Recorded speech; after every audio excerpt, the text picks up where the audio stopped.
शर्जील साहब, ये जो एक स्टेप उठाया गया था एफबीआर की जानिब से एक ऐप इंट्रोड्यूस कराई गई थी कि ताजिर भी अब टैक्स नेट में आ जाएं, वो खुद अपने आप को रजिस्टर करवा लें, बहुत आसानी के साथ वहाँ पर पूरा वो टैक्सेशन का अमल उनका मुकम्मल हो जाएगा। तो अभी तक ये सिर्फ 23,500 ताजिरों ने खुद को इसमें रजिस्टर करवाया है कि आप लोग का एतमाद नहीं है एफबीआर पर, हुकूमत पर? क्यों इस टैक्स प्रोसेस में आप लोग शामिल नहीं होना चाहते?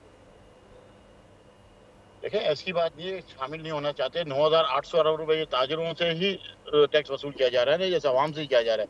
अब मसला जो है वो ये है कि जो आप एक खाचे वाले को भी और एक छोटे दुकानदार को भी रजिस्टर करना चाह रहे हैं, तो वो तो सबसे पहले आपने ट्रस्ट डेवलप करना है। जो लोग अभी तक टैक्स नेट में हैं उनके साथ एफबीआर का जो रवैया है वो सबके सामने है।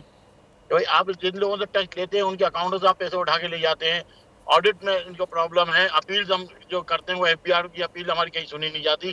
कोर्ट्स में सैकड़ों केस लगे हुए हैं। अच्छा, रिफंड के कितने केसेस हैं जो कि फंसे हुए हैं। तो ये सारी चीजें पहले तो अपना किबला दुरुस्त करना पड़ेगा एफबीआर को, जब जाके एतमाद जब बहाल होगा। एक चीज टैक्स का हमेशा आप समझिएगा, टैक्स दुनिया में जो आप बात करते हैं कि भाई यहाँ टैक्स दिया जा रहा है, इंडिया की आप मिसाल देते हैं, नेपाल की या बांग्लादेश की, उसकी सबसे बड़ी वजह ये है कि उनको फैसिलिटेशन क्या है। आप ये बताएं कि छोटे ताजिरों को कितना कर्जा मिलता है?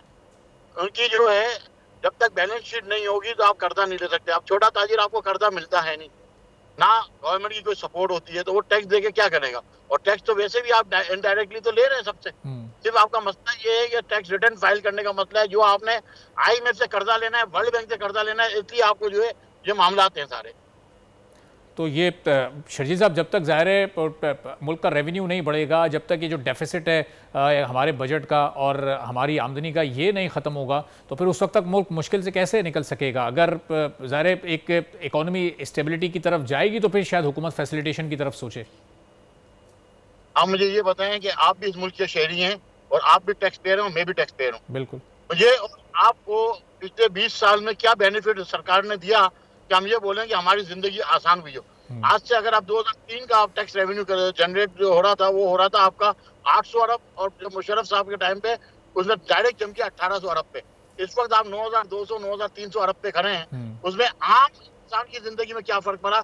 सिवाय मिनिस्टर्स का रेवेन्यू बढ़ गया। मिनिस्टर्स के लिए आपके जो मेंबर्स नेशनल असेंबलीज हैं या कौमी असेंबलीज है या सेनेटर्स हैं या ब्यूरोक्रेट्स हैं, उनकी फैसिलिटेशन बढ़ गई। आम आदमी की जिंदगी में क्या फर्क है? टैक्स मैं बिल्कुल देना चाहता हूँ, मैं दे रहा हूँ टैक्स, लेकिन मुझे और आपको उसका क्या बेनिफिट है? आज तक सरकार ने आपको मुझे कोई बेनिफिट दिया? क्या हमारे लिए दवाएं सस्ती हुई? क्या हमारे बच्चों की एजुकेशन में कोई फर्क पड़ा है? क्या हमें कोई फैसिलिटेशन जो टैक्स पेयर है उनके साथ क्या किया सरकार कर रही है, ये बताएं ना। ज़ाहिर है रियासत को तो चलना है, हुकूमत को भी चलना है, और वो फिर जब तक एक मुनज़्ज़म अंदाज से टैक्स कलेक्शन बेहतर नहीं होगा तो फिर किस तरह से हम फैसिलिटेशन की तरफ जा सकेंगे? ये दोनों ही फरीकैन को थोड़ा थोड़ा सा ज़रा एक स्टेप पीछे हटना पड़ेगा और थोड़ा कॉपरेट करना पड़ेगा। शर्जील साहब, ये एक बात ये बताएं, इस मुल्क के माशरे में आप बात करते हैं टैक्स की और रेवेन्यू की। सिंध रेवेन्यू बोर्ड को जो टैक्स मिलता है 95% 96% आपका कराची से सिंध रेवेन्यू बोर्ड को टैक्स प्रोवाइड करता है। फेडरल गवर्नमेंट के टैक्स डिपार्टमेंट के अपनी रिपोर्ट्स हैं कि 67-68% जो है वो कराची पे कर रहा है। आप मुझे ये बताएं कि जितने कानून है वो सिर्फ कराची पे ही लागू होते हैं या कहीं और भी लागू होते हैं? पहली बात। दूसरी बात, अब आप जो बात कर रहे हैं कि भाई हम होटल में जाके खाना खाते हैं और उसका जो रेवेन्यू करेक्ट होता है और वो नहीं पहुंचता है। सबसे बड़ी बात, आप मुझे ये बताएं कि इस शहर के अंदर जो इंक्रोचमेंट्स के नाम पे जो ढाबे खुले हुए हैं, जो आपका एक चाय का होटल 3 लाख रुपए जो किराया देके चाय का होटल खुलता है, वो चाय का होटल वाला जो किराया आपका 1 रुपया भी रेवेन्यू नहीं देता। बट कराची का एक जो रेस्टोरेंट खोलता है, कराची का रहने वाला, वो अपने रेस्टोरेंट पे पूरा टैक्स पे कर रहा है, उसको क्या फैसिलिटेशन है?